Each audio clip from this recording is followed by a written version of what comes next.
Nous célébrons aujourd'hui le jour de la Pentecôte. Et vous savez, nous allons au-devant d'une époque difficile. Récemment, quelqu'un a publié un article de Forbes qui citait le PDG de J.P. Morgan, Jamie Dimon. L'article mentionnait, au cours d'une conférence d'investisseurs, c'était mercredi de la semaine dernière, M. Dimon a déclaré, et je cite, « Un ouragan est sur le point de s'abattre sur nous. Nous ne savons pas s'il s'agit d'un ouragan mineur ou d'un monstre du genre de Sandy, mais vous feriez mieux de vous préparer. » Il voulait ici parler d'un ouragan économique. Et l'article d'ajouter « Ce n'est pas ce que vous voulez entendre de la part d'un cadre expérimenté, sobre et sérieux, qui a connu sa part de boom et de récession au cours de nombreuses décennies passées à travailler dans la banque et la finance. Pour nous, le message est clair. Réduisez vos dépenses et attachez vos ceintures, car nous, les Américains, allons au-devant d'une période difficile qui annonce la fin d'un boom. Entre nous, je ne savais pas que nous étions dans une période de prospérité. Et vous? Mais une chose est sûre, quelle qu'ait été la situation ces derniers temps, elle va empirer. C'est ce à quoi les experts s'attendent. Nous voyons la prophétie se dérouler sous nos yeux. Nous assistons à ce que nous avons appris et entendu depuis des décennies. En effet, ceux qui sont dans l'Église de Dieu depuis un certain temps savent que notre monde occidental court à la catastrophe. Et pourtant, il nous faut bien l'accepter. Nous vivons dans ce monde, et ces choses nous affectent personnellement, en particulier dans notre porte-monnaie. Nous voyons les prix augmenter, nos budgets se resserrent. Nous assistons même à des pénuries alimentaires. Cela peut être décourageant et démoralisant, surtout si nous sommes déjà assaillis par d'autres épreuves. C'est que, comme nous l'avons entendu, certains parmi nous passent présentement par diverses épreuves, des problèmes de santé ou d'autres épreuves personnelles parfois très graves. Et il est certain qu'au fur et à mesure que les malédictions qui déferlent sur notre société se multiplieront, nous allons aussi finir par être affectés par certaines d'entre elles. J'aimerais maintenant aborder un sujet auquel nous sommes tous confrontés de temps à autre. Ainsi, nous avons parfois l'impression que nous pédalons au mieux de nos capacités, mais sans pour autant atteindre notre objectif. Parfois, il nous semble même que nous sommes en perte de vitesse. Et oui, vous faites tout ce que vous pensez devoir faire, mais vous avez l'impression de faire du surplace ou de déraper. Alors que nous parlons du jour de la Pentecôte, j'aimerais vous poser une question. Lorsque vous vous sentez débordé, lorsque vous avez l'impression de ne pas progresser, en particulier lorsque le stress, les épreuves et les pressions de notre monde nous assaillent, laissez-moi vous suggérer une chose fort simple, à savoir de déplacer votre point d'appui. Oui, déplacer votre point d'appui. Mais qu'est-ce que je veux dire par là? Eh bien, parlons un peu de science. Revenons à cette époque où nous étions en 5e année, quand on nous enseignait certaines notions ayant trait à des machines simples, comme le principe des leviers par exemple. Vous avez sûrement déjà fait une telle expérience dans la cour de récréation, lorsque vous avez fait usage d'une balançoire à bascule. On parle ici d'une planche qui repose sur un pivot, un point d'appui, lequel est normalement placé à mi-chemin des extrémités. Un enfant va s'asseoir à une des extrémités et un autre à l'autre extrémité. Idéalement, les deux enfants auront un poids similaire, sinon ce ne sera pas très amusant. Cependant, si vous déplaciez votre pivot, votre point d'appui, du milieu de la planche vers l'une des extrémités, par exemple vers l'extrémité gauche, si l'enfant à droite est toujours le même, l'enfant placé à gauche devra être plus lourd pour équilibrer la planche. Ainsi, appelons D la distance entre le pivot et chacun des enfants dans la première configuration. Supposons maintenant que vous fassiez glisser le pivot de D sur 2 vers la gauche, de telle sorte que l'enfant de droite sera à une distance de 3D sur 2 du pivot et l'autre à D/2.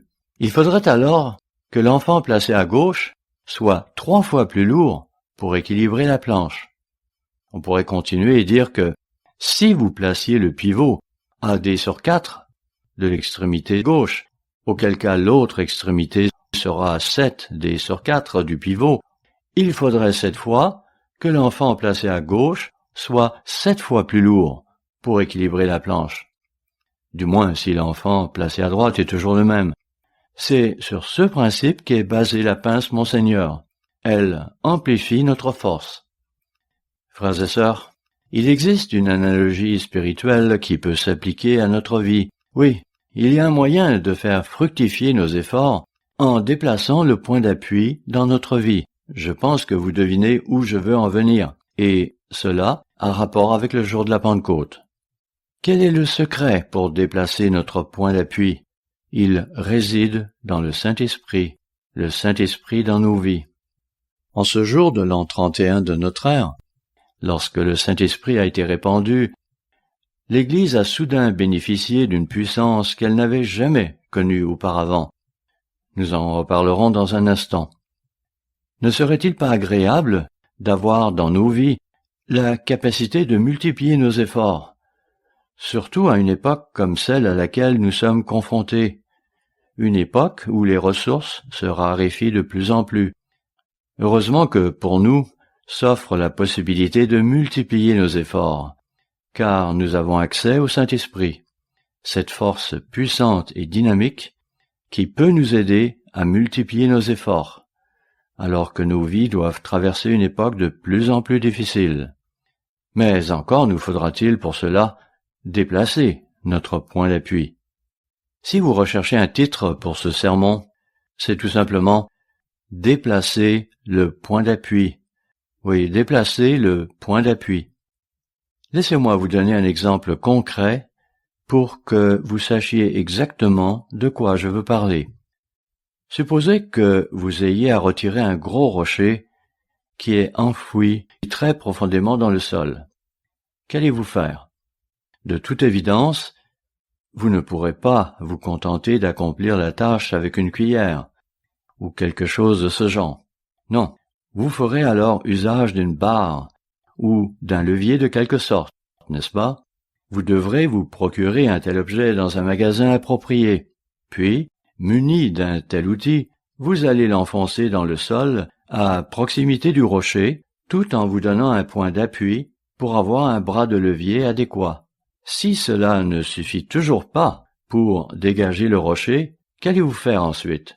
Vous vous mettrez alors en quête d'une brique que vous placerez sur le sol près du gros rocher. Puis, après avoir fait glisser la barre sur votre appui, de telle sorte que son extrémité soit positionnée sous le rocher, la même force que vous appliquiez tantôt à l'autre extrémité suffira probablement cette fois à dégager le rocher. Nous faisons ici appel à un principe physique simple, celui d'un bras de levier. Eh bien, il en existe une analogie frappante dans le domaine spirituel. La question est de savoir si nous allons nous en prévaloir, si nous allons apprendre à faire bon usage de ce point d'appui, à le déplacer au besoin pour arriver à nos fins. Voyons Jean chapitre 14, versets 15 à 18. Jean chapitre 14, versets 15 à 18. « Si vous m'aimez, gardez mes commandements, et moi, je prierai le Père, et il vous donnera un autre consolateur, afin qu'il demeure éternellement avec vous, l'Esprit de vérité, que le monde ne peut recevoir, parce qu'il ne le voit point et ne le connaît point. Mais vous, vous le connaissez, car il demeure avec vous, et il sera en vous. Je ne vous laisserai pas orphelin, je viendrai à vous. »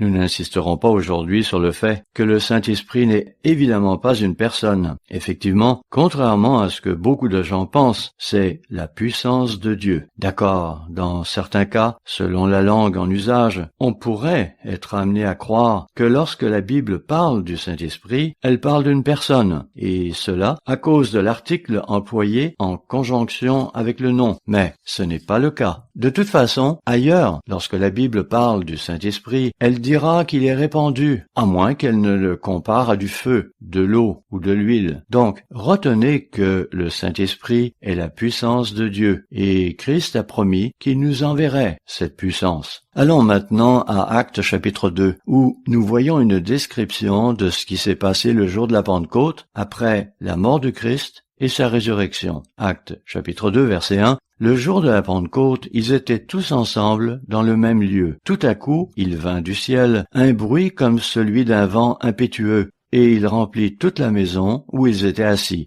Des langues semblables à des langues de feu leur apparurent séparées les unes des autres et se posèrent sur chacun d'eux. Et ils furent tous remplis du Saint-Esprit et se mirent à parler en d'autres langues selon que l'Esprit leur donnait de s'exprimer. Nous voyons ici une description de ce que les disciples faisaient et de ce que les apôtres faisaient après que l'Esprit ait été répandu sur eux. Il y a en particulier question de l'apôtre Pierre. Comment, quelques semaines seulement après avoir renié le Christ, il était devenu une toute autre personne. On le voit ici qui défie ceux qui étaient responsables de la mort du Christ. Ne leur dit-il pas en effet « C'est vous qui avez tué le Messie ». Frères et sœurs, nous ne pouvons nier que le Saint-Esprit a permis au point d'appui de se déplacer dans la vie de Pierre, au point de faire de lui une personne très différente, et cela juste en quelques semaines. Cela pourrait-il aussi nous arriver? Dans 2 Timothée chapitre 1, au verset 6, Paul écrit, 2 Timothée chapitre 1, verset 6, « C'est pourquoi je t'exhorte à ranimer la flamme du don de Dieu que tu as reçu par l'imposition de mes mains, car ce n'est pas un esprit de timidité que Dieu nous a donné.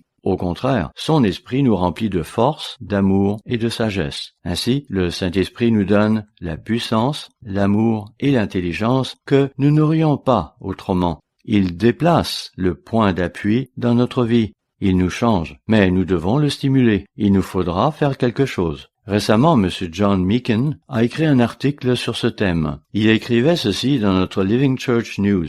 Oui, la signification de « ranimer » est quelque peu surprenante. Par exemple, l'Amplified Bible Classic Edition traduit à juste titre 2 Timothée 1,6 de la façon suivante. C'est pourquoi je voudrais vous rappeler d'attiser ou de ranimer les braises ou d'attiser la flamme et d'entretenir le don gracieux de Dieu, le feu intérieur qui est en vous par l'imposition de mes mains. Le mot ranimer que Paul utilise ici métaphoriquement vient du mot grec anasopyreo et signifie rallumer ou maintenir en pleine flamme.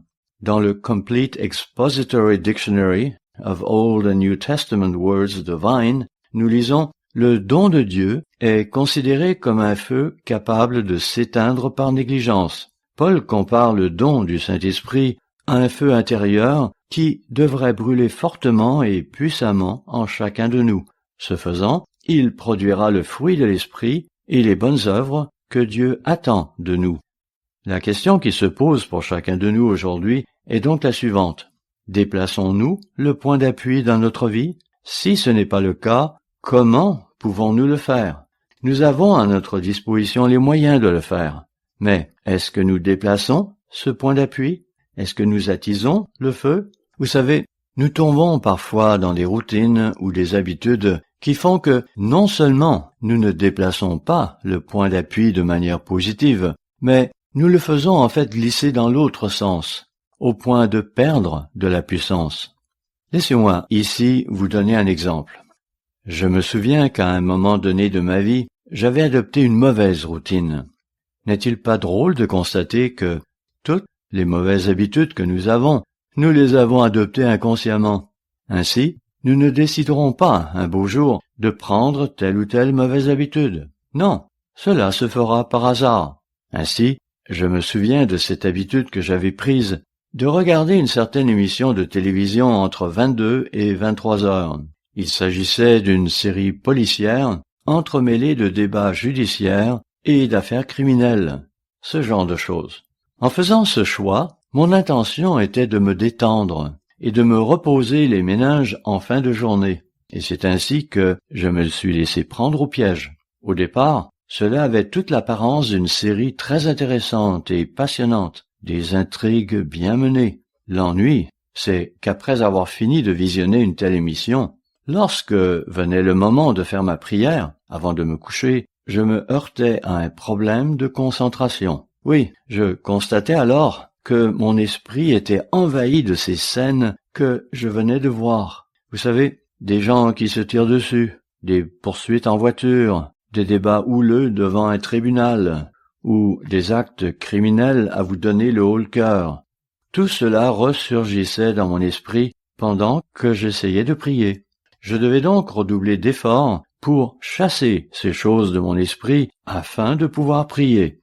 Ajoutons à cela que je n'étais pas vraiment détendu au moment d'aller me coucher, vu que toutes ces choses m'avaient évidemment quelque peu excité et fait monter mon taux d'adrénaline. Et c'est pourquoi il m'a fallu en fin de compte beaucoup plus de temps pour m'endormir. Par ailleurs, lorsqu'on reste debout tard pour regarder la télévision, qu'est-ce qui se passe ensuite? Eh bien, on a faim. Et, en général, on n'a pas alors envie de manger du brocoli ou des carottes, pas vrai? Non, bien sûr. On va alors se tourner vers ces aliments gras, néfastes pour la santé. Pas seulement ça. Quand on se couche tard, le lendemain, on n'est pas en forme. On se sent fatigué. Et voilà qu'on se rend compte que la prière du lendemain s'en trouve affectée elle aussi, et on se sentira coupable. Et puis, dans l'éventualité où on se serait endormi la veille sans avoir prié, tout simplement parce qu'on était trop fatigué, si on essayait alors de se racheter en priant dès le réveil, il y a fort à parier que l'on serait à nouveau assailli par ces scènes de la veille qui reviendraient hanter notre esprit. Pas facile de repousser tout cela. Comble de malheur, si vous vous êtes laissé piéger par cette mauvaise habitude plusieurs fois de suite, vous constatez à présent que vous êtes devenu accro, vous y avez pris goût, et voilà que vous anticipez le plaisir d'une nouvelle expérience, et vous vous laissez prendre au piège à nouveau, d'autant plus que les promoteurs de ces émissions s'efforceront de leur mieux pour vous garder. Pour ma part, heureusement qu'à un moment donné, je me suis ressaisi et ai dit « Mais qu'est-ce que je fais là? N'avais-je pas décidé de regarder cette émission pour me détendre? Or, voilà 4 ou 5 effets négatifs qui en découlent. Il me semble que je perds du pouvoir ici, que je déplace le point d'appui dans la mauvaise direction. » Je crois qu'à la même époque où je vivais cette expérience, un pasteur avait justement donné un sermon où il disait « Il y a parfois des moments où il faut couper le cordon, éteindre la télé ou carrément s'en débarrasser. » Et j'ai alors pensé « vous savez, je suis peut-être parfois lent à comprendre certaines choses, mais ça je le comprends. Et quel changement spectaculaire cela n'a-t-il pas produit dans ma vie lorsque j'ai cessé de regarder ce type d'émission 4 ou 5 fois de suite. Une émission qui devait, selon moi, m'aider à me détendre. Peut-être que cela ne s'applique pas à vous, frères et sœurs. Peut-être que vous n'avez jamais fait cette expérience. Cependant, je pense que, de temps en temps, d'une manière ou d'une autre, nous allons nous retrouver à faire des choses qui nous semblent alléchantes au premier abord, mais qui s'avéreront finalement aller à l'encontre de nos objectifs, de ce que nous avons commencé à croire et avions promis à Dieu de faire.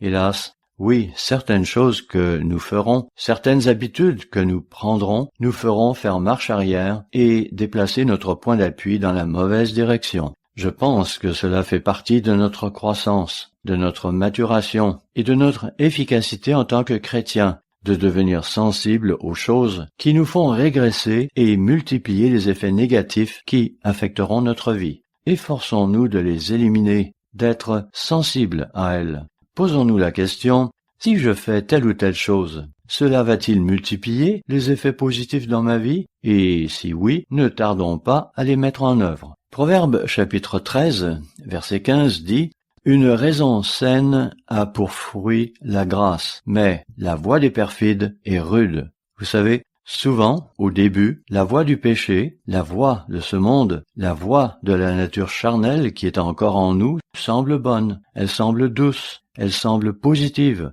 elle semble agréable, mais combien de fois cela s'avère-t-il être trompeur? Verset 16. Tout homme prudent agit avec connaissance, mais l'insensé fait étalage de folie. Il est un fait que nous pouvons parfois nous rendre la vie plus difficile qu'elle ne devrait l'être. Alors, comment pouvons-nous accroître notre efficacité? Comment pouvons-nous positionner notre point d'appui pour avoir une vie meilleure grâce au Saint-Esprit? Parlons à présent de quelques stratégies. Stratégie numéro 1. Être enseignable. Oui, être réceptif aux enseignements de Dieu. S'il y a des domaines dans notre vie où nous ne semblons pas progresser, posons-nous la question suivante. Dans quelle mesure demandons-nous de l'aide à Dieu? Dans quelle mesure voulons-nous vraiment que Dieu nous enseigne comment mieux naviguer dans notre vie? Voyons Jean chapitre 14 au verset 25. Là encore, cela fait partie de ces choses que Jésus disait à ses disciples juste avant de mourir. Ceci est très utile pour nous et très significatif, alors que nous parlons en ce jour de la Pentecôte du Saint-Esprit, ainsi que de l'œuvre du Saint-Esprit en nous. Voyons donc Jean chapitre 14, versets 25 et 26. « Je vous ai dit ces choses pendant que je demeure avec vous, mais le Consolateur, l'Esprit Saint, que le Père enverra en mon nom, vous enseignera toutes choses et vous rappellera tout ce que je vous ai dit. » Je crois que M. Ames a lui aussi parlé de certaines de ces choses hier, de choses à propos du Saint-Esprit, mais je voudrais pour ma part aborder certains autres aspects des différentes façons dont le Saint-Esprit peut nous aider. Par exemple, le Saint-Esprit est spécifiquement cité comme un véhicule par lequel Dieu nous enseigne. Et n'est-il pas vrai que pour nous, l'une des choses les plus difficiles à admettre, c'est qu'il ne nous est pas possible de faire quelque chose? Je pense que nous nous souvenons tous de situations que nous avons vécues étant enfants, ou que nous avons notées en observant de jeunes enfants. Ils vont parfois insister pour faire quelque chose, et le faire tout seul. Par exemple, mettre les chaussures. « Je peux le faire tout seul », vont-ils alors dire, et cela même s'ils n'ont pas encore vraiment appris à le faire. Si vous cherchez alors à leur montrer comment faire, ils vont souvent insister et dire « Non, non, je peux le faire moi-même ». Lorsqu'ils se rendront compte que ça n'est pas aussi simple qu'ils croyaient, les voilà frustrés, irrités et agacés, et il leur faudra un certain temps pour finalement se résoudre à demander l'aide de papa ou de maman. N'est-ce pas ainsi que nous nous comportons aussi, parfois, nous, les adultes? Et vous savez, cela constitue un énorme obstacle au déplacement de notre point d'appui. Oui, le fait d'accepter de se faire enseigner est un excellent moyen de déplacer notre point d'appui dans la bonne direction. Le Saint-Esprit est appelé le Consolateur, ou l'assistant, comme on lit dans la King James. Oui, l'assistant. N'est-ce pas intéressant? Quelque chose que Dieu met à notre disposition pour nous aider dans notre vie spirituelle. Cela vient de Dieu. C'est une puissance qu'il met à notre disposition, car il veut nous aider. Mais combien souvent faisons-nous appel à son aide? Vous allez peut-être vous demander pourquoi il est si important de passer du temps avec Dieu dans la prière et l'étude de sa parole. Eh bien, parce que c'est ainsi que Dieu nous enseigne. C'est ainsi qu'il nous parle de nos problèmes, de nos défis, de nos besoins, de ce dont nous avons besoin, de la manière dont nous pouvons faire face aux luttes et aux défis de notre vie. Mais si nous négligeons de lire la Bible, et si nous ne prenons pas le temps de prier, nous allons rater notre chance d'être enseignés. Je n'ai pas besoin de vous le dire, vous savez fort bien vous-même à combien de distractions ce monde moderne nous soumet, et combien de pertes de temps, combien de sources de distractions y a-t-il dans nos vies de nos jours. Il ne s'agit pas seulement de la télévision, comme il y a une vingtaine d'années. À présent, il y a les téléphones intelligents, l'Internet, toutes des choses qui sont disponibles 24 heures par jour, 7 jours sur 7, peu importe où vous êtes. Suis-je en train de dire que ces appareils sont diaboliques? Non, mais ces gadgets peuvent nous empêcher de prendre le temps de prier et d'étudier régulièrement, matin et soir. Et si c'est le cas, alors c'est un problème, et il nous faudra apprendre à nous contrôler. Vous savez, il ne suffit pas de dire à Dieu « Je veux être enseigné par toi ». Si nous faisons le choix de laisser une distraction nous empêcher d'ouvrir notre Bible et de passer du temps avec Dieu, nous montrons à Dieu que nous ne tenons pas vraiment à être enseignés par lui. Comment alors déplacer notre point d'appui pour prouver à Dieu que nous tenons à ce qu'il nous enseigne? C'est très simple. Il suffit chaque jour de l'écouter et de lui parler par le biais de la prière et de l'étude de sa parole. Allons à Luc chapitre 12 au verset 11. Il est intéressant de voir comment le Christ a dit à ses disciples qu'il allait leur rappeler certaines choses ou que le Saint-Esprit leur rappellerait certaines choses. J'ai bien dit rappellerait, ce qui sous-entend que ces choses avaient été étudiées auparavant. Il nous faut donc faire rentrer ces choses dans notre cerveau. Le Saint-Esprit ne le fera pas à notre place et à notre insu. Oh, il va nous aider à nous en souvenir, si nous l'introduisons dans notre cerveau en premier lieu. Voyez par exemple Luc chapitre 12, versets 11 et 12. Quand on vous mènera devant les synagogues, les magistrats et les autorités, ne vous inquiétez pas de la manière dont vous vous défendrez, ni de ce que vous direz, car le Saint-Esprit vous enseignera à l'heure même ce qu'il faudra dire. Soyez assurés que, si un jour vous vous trouvez dans une situation difficile, le Saint-Esprit vous assistera. Il se pourrait, par exemple, que vous soyez amené, en tant que jeune, à comparaître devant un comité de sélection, ou que vous ayez à expliquer à un professeur pourquoi vous devez vous absenter pour pouvoir observer certains jours saints. Ou encore, il se pourrait qu'en qualité d'employé, vous ayez à demander à votre patron qu'il vous accorde telle ou telle faveur. Quand on est jeune, on s'inquiète parfois de savoir ce que l'on va dire quand on sera mis sur la sellette au sujet de nos croyances. Eh bien, vous n'avez pas à vous inquiéter, parce que si vous lisez votre Bible, si vous priez Dieu régulièrement, vous recevrez de l'aide pour dire ce qu'il faut au moment crucial. Le fait est que si nous sommes prêts à être enseignés, Christ nous prendra en charge, et il le fera par l'intermédiaire du Saint-Esprit qui déplacera notre point d'appui, ce qui fera toute une différence dans notre vie. Comment pouvons-nous encore déplacer notre point d'appui? Stratégie numéro 2. Apprenons à connaître le vrai Christ. Apprenons à connaître le vrai Christ. Allons à Jean chapitre 15, verset 26, où il est dit, Jean chapitre 15, verset 26, « Quand sera venu le Consolateur, que je vous enverrai de la part du Père, l'Esprit de vérité qui vient du Père, il rendra témoignage de moi, et vous aussi vous rendrez témoignage, parce que vous êtes avec moi dès le commencement. » Qu'est-ce que cela signifie? Et pourquoi est-il si important que le Saint-Esprit témoigne à propos de Christ? Eh bien, nous avons besoin d'une véritable compréhension à propos de qui le Christ est réellement, compréhension qui échappe totalement à ce monde, lequel le dépeint comme un faible, une mauviette aux cheveux longs, qui serait venu pour abolir la loi de son Père. Or, rien n'est plus faux. Il est intéressant de noter ce que Jean chapitre 1 verset 1 dit à propos du véritable Christ. Voyons-le. Jean chapitre 1 versets 1 à 3. Au commencement était la parole, et la parole était avec Dieu, et la parole était Dieu. Elle était au commencement avec Dieu. Toutes choses ont été faites par elle, et rien de ce qui a été fait n'a été fait sans elle. Nous voyons donc que la parole était présente dès le commencement. La parole était un être divin. Elle était avec le Père. C'est elle, la parole, qui a créé tout ce que nous voyons. Pour être encore plus clair, lisons aussi les versets 10 à 12. Jean 1, versets 10 à 12. Elle était dans le monde, et le monde a été fait par elle, et le monde ne l'a point connue. Elle était venue chez les siens, et les siens ne l'ont point reçue.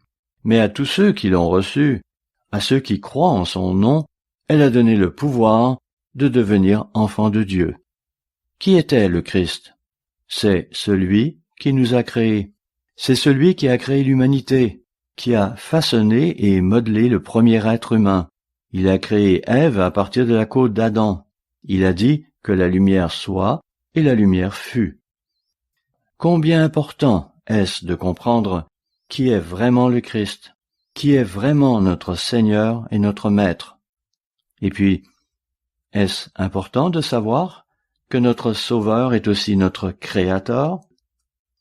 Parfois nos jeunes se demandent, y a-t-il vraiment un Dieu? Il s'agit là de questions fondamentales qu'ils se posent, et qu'ils font bien de se poser. Le problème est de savoir où ils trouveront les réponses. Ils ne les trouveront pas dans le monde. Ils ne les trouveront ni auprès des sceptiques, ni auprès des moqueurs. Si vous êtes jeune et vous trouvez dans une telle situation, demandez-vous, s'il n'y a pas de Dieu, comment suis-je arrivé ici? S'il n'y a pas de Dieu, comment les premiers êtres humains sont-ils arrivés ici? S'il n'y a pas de Dieu, comment l'univers lui-même est-il apparu? Oh, les évolutionnistes ont toutes sortes d'arguments, mais ils n'abordent jamais le thème des origines, parce qu'ils savent fort bien qu'ils n'ont pas de réponse. La meilleure explication qu'ils puissent trouver, et un éminent évolutionniste en a parlé il y a quelques années, c'est que ce seraient des extraterrestres qui auraient ensemencé la planète. Vraiment? Est-ce là la meilleure explication scientifique que l'on puisse trouver? Écoutez, jeunes gens, lorsque vous débattez de telles questions, l'essentiel est de garder Dieu dans le décor. Ne vous éloignez pas de la source. Ne vous laissez pas guider par les sceptiques et les moqueurs. N'oubliez pas que ce ne sont là que des personnes avec leurs opinions personnelles, et que leurs opinions ne diffèrent guère de celles du monde en général. Ils n'en savent pas vraiment plus que vous. C'est à Dieu qu'il faut vous adresser pour obtenir les vraies réponses. Demandez-lui de vous les montrer, de vous enseigner. Et n'oubliez pas que Dieu ne veut pas seulement que vous compreniez qu'il existe, il veut aussi que vous sachiez qu'il vous aime et qu'il se soucie de vous. La théorie de l'évolution n'aborde pas ces sujets. Son approche de la vie, de son origine et de son but est très froide, très dure. Dieu, au contraire, nous permet de comprendre pourquoi nous sommes ici. De plus, une fois que nous comprenons qui est le Christ, nous commençons à comprendre, par l'entremise de son Saint-Esprit, qu'il est prêt à vivre en nous, qu'il est prêt à faire le plus gros du travail pour nous. Oui, il est prêt à déplacer ce fameux point d'appui. Si, comme il a été mentionné dans la sermonnette de l'offrande, il a créé les étoiles, le soleil, la lune et les planètes, ne pensez-vous pas qu'il sait a fortiori comment déplacer un obstacle? Autrement dit, s'il vit en nous, ne pensez-vous pas qu'il peut nous donner les moyens d'accomplir les choses difficiles que la vie nous réserve? Voyons Galates, chapitre 2, verset 20. Galates, chapitre 2, verset 20. J'ai été crucifié avec Christ, et si je vis, ce n'est plus moi qui vis, c'est Christ qui vit en moi. Si je vis maintenant dans la chair, je vis dans la foi au Fils de Dieu. On devrait dire du Fils de Dieu, qui m'a aimé et qui s'est livré lui-même pour moi. Encore une fois, frères et sœurs, combien d'entre nous se débattent inutilement avec des fardeaux difficiles à porter? Nous nous débattons peut-être avec des sentiments de culpabilité, avec des épreuves, des difficultés ou des conflits interpersonnels. Peut-être que nous savons qui est le Christ, peut-être même que nous lui avons consacré notre vie et que nous marchons avec lui. Mais oublions-nous parfois qu'il vit en nous? Alors, s'il vit en nous, il travaillera en nous et nous aidera à traverser les obstacles que nous rencontrerons. Et nous les surmonterons par sa puissance, sa foi et sa force. C'est cela l'effet de levier, quand Dieu lui-même est en nous et accomplit le travail. Stratégie numéro 3. Nous impliquer dans l'œuvre que Dieu accomplit par l'intermédiaire de son esprit. Je répète, nous impliquer dans l'œuvre que Dieu accomplit par l'intermédiaire de son esprit. Dans Jean, chapitre 16, au verset 6, on lit Jean, chapitre 16, versets 6 et 7. Mais parce que je vous ai dit ces choses, la tristesse a rempli votre cœur. Cependant, je vous dis la vérité, il vous est avantageux que je m'en aille, car si je ne m'en vais pas, le Consolateur ne viendra pas vers vous. Mais si je m'en vais, je vous l'enverrai. Versets 8 à 11. Et quand il sera venu, il convaincra le monde en ce qui concerne le péché, la justice et le jugement. En ce qui concerne le péché, parce qu'il ne croit pas en moi, la justice, parce que je vais au Père et que vous ne me verrez plus, le jugement, parce que le prince de ce monde est jugé. Qu'est-ce que cela signifie? Arrêtons-nous un instant pour y réfléchir. Il parlait de l'envoi du Saint-Esprit et du fait que le Saint-Esprit convaincrait le monde en ce qui concerne le péché, la justice et le jugement. Comment cela s'effectuera-t-il? Qu'est-ce que cela signifie? À n'importe quel moment de l'histoire, pendant des siècles et des millénaires, chaque fois qu'une société humaine se dirigeait vers un désastre, Dieu lui a toujours envoyé quelqu'un pour l'avertir du danger qui la guettait. Dieu a toujours envoyé un messager sous la forme d'un humain. Il a toujours utilisé ses serviteurs pour avertir les gens de ce qui allait arriver. Pourquoi en serait-il autrement aujourd'hui? Quel est le mécanisme que Dieu utilise pour convaincre le monde du péché, de la justice et du jugement? Dieu commence par expliquer ce qu'est le péché. Combien de personnes aujourd'hui n'ont aucune idée de ce qu'est le péché? Et la raison en est que le monde n'a plus la moindre connaissance de la Bible. De même, combien de personnes aujourd'hui ont connaissance de ce qu'est la justice? Oh, certes, ils ont leur propre concept de justice. Ils ont développé leur propre vérité sur ce point, mais ils ne savent pas vraiment ce que c'est. Ils auraient grandement besoin d'être enseignés. Quelqu'un doit le leur dire. Et puis, combien de personnes comprennent aujourd'hui pourquoi un jugement à venir se profile à l'horizon? Là encore, il faut le leur dire. Et, frères et sœurs, nous sommes ceux qui doivent leur transmettre ce message. Et c'est par l'intermédiaire du Saint-Esprit que nous devons le faire. C'est lui qui nous donne la force d'accomplir ce travail. Revenons à présent à la métaphore d'un levier pour déplacer un rocher encastré dans le sol. Nous avons parlé de l'avantage de rapprocher le point d'appui du rocher afin que nos vies fonctionnent mieux, que nous soyons capables de mieux gérer et naviguer dans nos vies. Mais, quand nous y pensons, essayons d'acquérir une perspective plus large. Je me souviens de cette époque, il y a longtemps, quand l'Église traversait une période d'apostasie, une époque très décourageante pour moi. J'étais alors un jeune adulte qui se demandait quelle direction prendre. Allais-je continuer à suivre la vérité de la Bible ou allais-je poursuivre des voies différentes? Je me souviens d'être alors tombé sur un vieil enregistrement de M. Herbert Armstrong, intitulé « Pourquoi la raison d'être des prémices ?» Il y expliquait pourquoi nous sommes appelés aujourd'hui. Ce n'est pas seulement pour notre propre salut.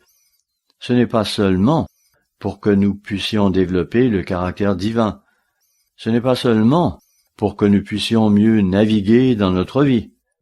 C'est parce que nous sommes appelés à accomplir une œuvre. Oui, nous sommes appelés pour une mission. Nous sommes appelés à prêcher l'Évangile au monde en ces temps de la fin. Cela m'a ouvert les yeux, changé ma vie et permis de naviguer à travers le fouillis d'une période très sombre où régnait la confusion. Cela a certainement aidé à déplacer le point d'appui pour moi. Cela dit, pensez-y. Nous parlons de ce rocher encastré dans le sol. Aujourd'hui, il y a des gens qui croient que le travail de l'Église devrait consister à rassembler toutes les églises de Dieu. Mais ce n'est pas de cette œuvre que parlent les Écritures. C'est que ce n'est pas là le travail accompli par le Saint-Esprit, à savoir de convaincre le monde en ce qui concerne le péché, la justice ou le jugement. Si nous agissions comme eux, cela équivaudra à dire « Mon Dieu, ce n'est pas ce rocher-là que je veux ôter du sol. Je veux plutôt en arracher un autre. Je n'aime pas le travail que tu fais, le travail dans lequel tu es impliqué. Je persiste à croire que le travail devrait être ici, ou à la rigueur là. Non, décidément, je veux faire quelque chose d'autre. » Dieu va-t-il apprécier une telle attitude?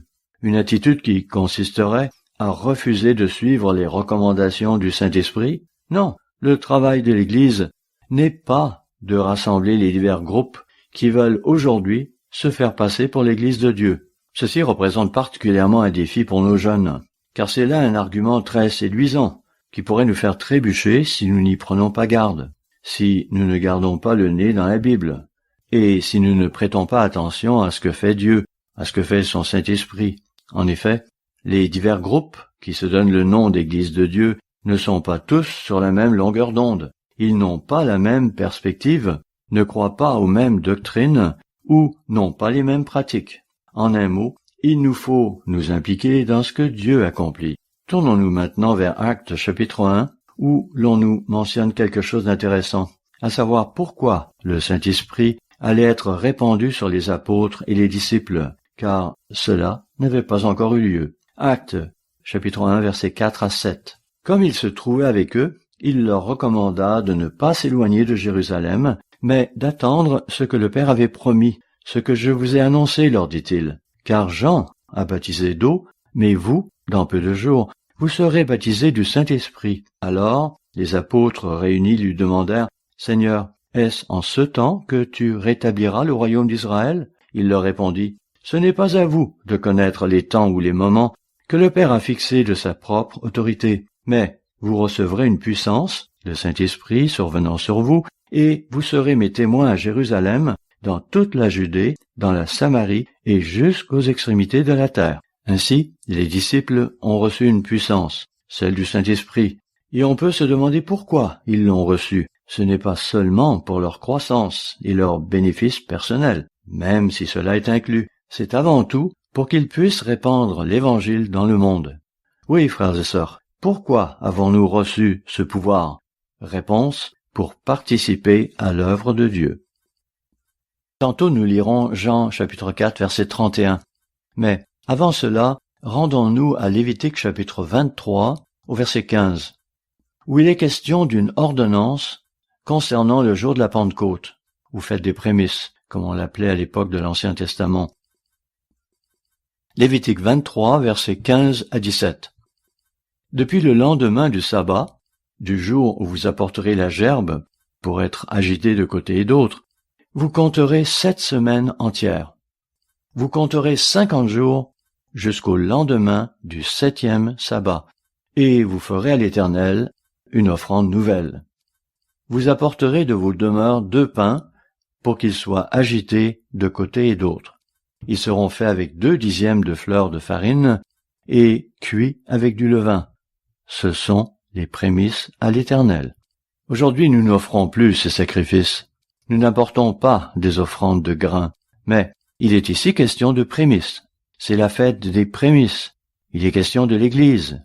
Il s'agit de ceux qui sont appelés aujourd'hui. Verset 21. Ce jour même, vous publierez la fête et vous aurez une sainte convocation. Vous ne ferez aucune œuvre servile.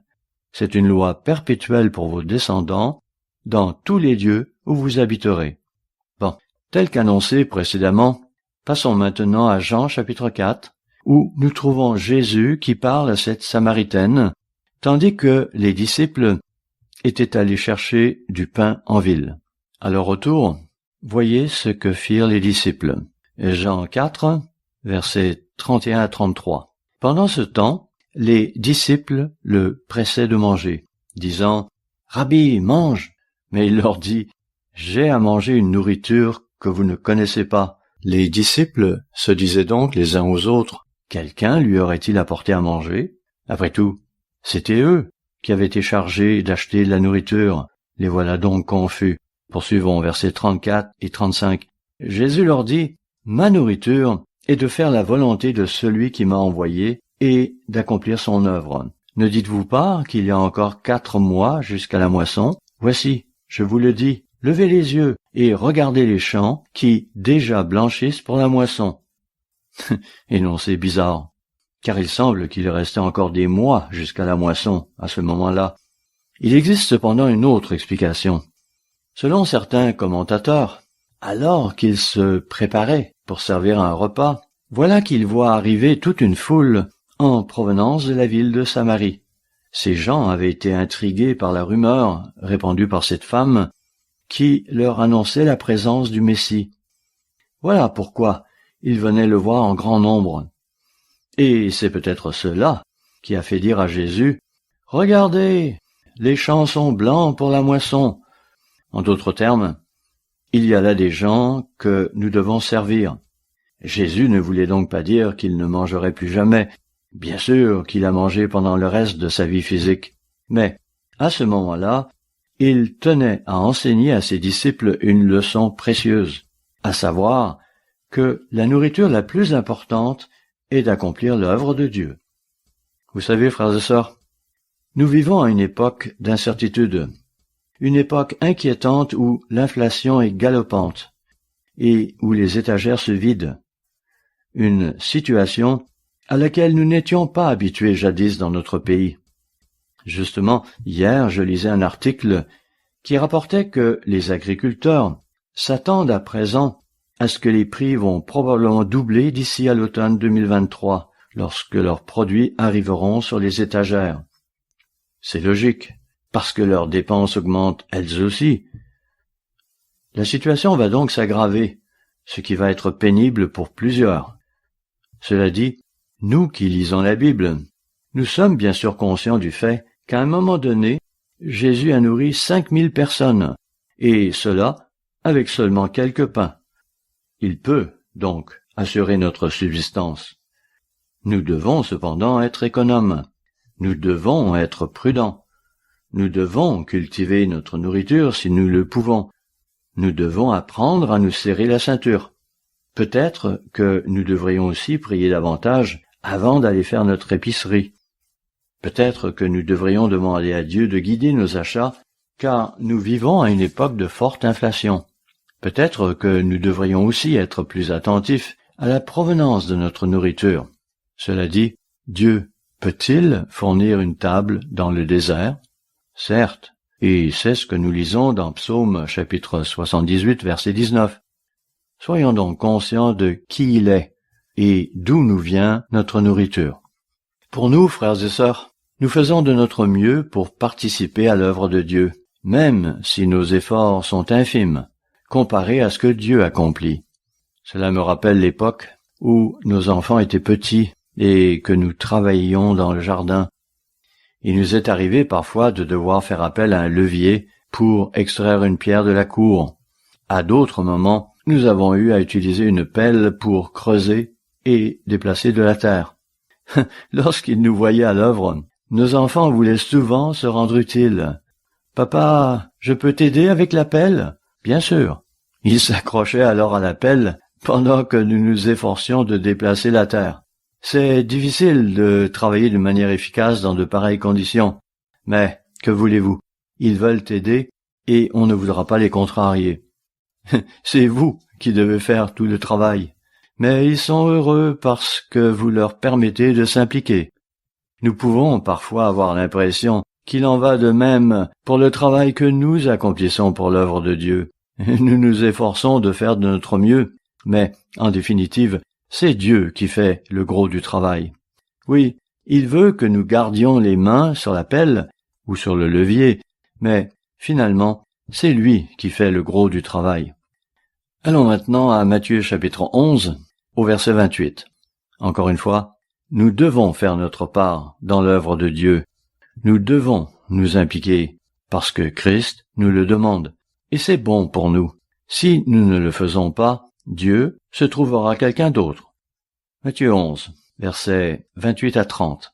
Venez à moi, vous tous qui êtes fatigués et chargés, et je vous donnerai du repos. Prenez mon joug sur vous, et recevez mes instructions, car je suis doux et humble de cœur, et vous trouverez le repos pour vos âmes. Car mon joug est doux, et mon fardeau léger. Si je comprends bien, la métaphore ici est celle d'un double joug d'animaux, utilisé pour labourer et cultiver le sol. Nous sommes sous un joug, et le Christ est sous l'autre. Posons-nous alors la question. Qui tire ici? C'est le Christ, n'est-ce pas? Nous n'avons qu'à suivre. Oui, nous devons mettre notre épaule sous le joug, mais c'est lui qui tire en réalité. N'est-ce pas ce que nous lisons ici? Ainsi, nous faisons partie d'une grande œuvre. En fait, de la plus grande œuvre sur terre à l'heure actuelle. Et je n'exagère pas. Quelle que soit la part qui nous est réservée dans cette œuvre, cela nous donne une énorme motivation et contribue à déplacer le point d'appui dans notre vie. Vous avez probablement un emploi en ce moment. Oh, ce n'est peut-être pas un emploi de rêve, mais, vous savez, grâce à cet emploi, vous êtes en mesure de contribuer à l'œuvre de Dieu en ces temps de la fin. Une œuvre qui a pour mission de préparer le monde pour le retour du Christ. Vous bénéficiez là d'une opportunité fantastique. Peut-être que vous travaillez à la maison, avec vos enfants, et vous les éduquez. Vous traversez peut-être des moments difficiles, et les fardeaux semblent écrasants. Vous avez parfois l'impression de faire du surplace. Vous devez sans cesse répéter les mêmes gestes, essuyer les nez, nettoyer les fesses. Ça n'arrête jamais. Et pourtant, à y bien réfléchir, vous faites votre part pour l'œuvre. De quelle manière, allez-vous dire? Eh bien, simplement parce que vous formez et modelez les esprits de futurs êtres divins.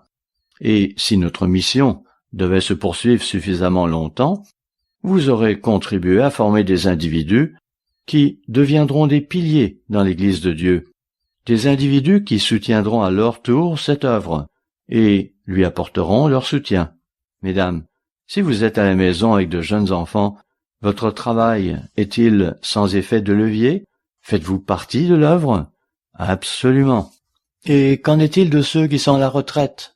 Vous savez, même si vous êtes au crépuscule de votre vie, que vous vous sentez seul et isolé, que vous éprouvez peut-être quelques difficultés pour vous déplacer, que vous voyez peut-être moins bien, que vous n'entendez peut-être plus aussi bien, bref, que vous ne vous sentez plus utile à grand-chose, alors écoutez-moi. Vous pouvez néanmoins consacrer du temps à la prière. Est-ce important, allez-vous dire? Bien sûr. Vous pouvez par exemple prier davantage pour l'œuvre de Dieu. Parlez chaque jour à notre Père Céleste à propos de ce qu'il fait dans le cadre de la plus importante activité qui s'accomplit présentement ici-bas. N'oubliez jamais, frères et sœurs, que lorsque nous nous impliquons pleinement dans l'œuvre de Dieu, cela donne à notre vie un but, une direction et une force. Cela déplace notre point d'appui.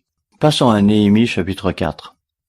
Quand je me tourne vers Néhémie, j'adore regarder un passage comme celui-ci. Néhémie était un chef des Juifs qui était revenu à Jérusalem pour superviser la reconstruction de ses murailles et pour y rétablir l'ordre. L'histoire nous apprend que la reconstruction de la muraille avait été négligée pendant environ 10 ans. Il a fait en sorte que les gens retrouvent leur élan et se laissent motiver par ce qu'ils projetaient de faire.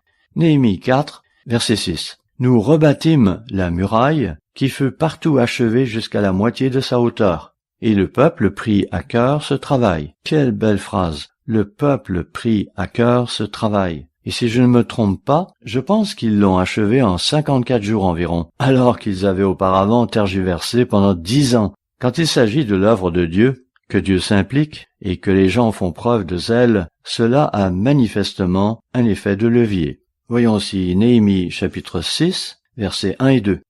Je n'avais pas encore posé les battants des portes lorsque Sambalat, Tobija, Geshem l'Arabe et nos autres ennemis apprirent que j'avais rebâti la muraille et qu'il n'y restait plus de brèche. Alors Sanballat et Geshem m'envoyèrent dire « Viens, et ayons ensemble une entrevue dans les villages de la vallée d'Ono. » Ils avaient médité de me faire du mal. Cela me rappelle l'époque où M. John Ogwyn donnait des études bibliques alors que je subissais mon entraînement sous sa gouverne. Chaque fois qu'il abordait cette partie des Écritures, la section où il est dit « Viens, et ayons ensemble une entrevue dans les villages de la vallée d'Ono. » M. Ogwyn éprouvait alors un malin plaisir à dire non pas « Ono », mais « Oh non !»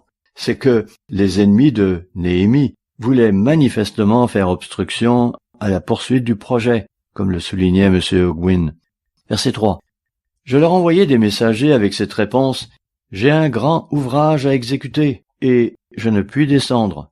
Le travail serait interrompu pendant que je le quitterais pour aller vers vous. » Néhémie n'était, lui non plus, pas dupe de leurs intentions. Son zèle pour l'œuvre de Dieu était évident, et il ne s'en laissait pas détourner. Frères et sœurs, avons-nous un ennemi qui tente de nous distraire dans l'accomplissement de cette grande œuvre de Dieu? Absolument. C'est pourquoi il ne cesse de nous bombarder de milliers, voire de millions de distractions. Et comme M. Wakefield l'a expliqué dans d'autres messages, il ne se préoccupe pas de savoir par quelle distraction nous nous laisserons piéger. Il dira « Choisissez n'importe laquelle, cela m'est égal. Prenez n'importe quoi qui vous éloigne de ce sur quoi Dieu veut que vous vous concentriez. » Mais Dieu nous donne heureusement un levier. Si nous sommes proches de lui, si nous travaillons de concert avec le Saint-Esprit qu'il nous envoie pour nous aider, si nous sommes prêts à être enseignés, si nous sommes prêts à vraiment connaître le Christ et à le laisser vivre en nous, alors nous pouvons avoir un énorme effet de levier dans notre vie. Pour terminer, voyons encore Romains chapitre 8, verset 11. Romains chapitre 8, verset 11. Et si l'esprit de celui qui a ressuscité Jésus d'entre les morts habite en vous, celui qui a ressuscité Christ d'entre les morts rendra aussi la vie à vos corps mortels par son esprit qui habite en vous. Il s'agit là de l'effet de levier ultime.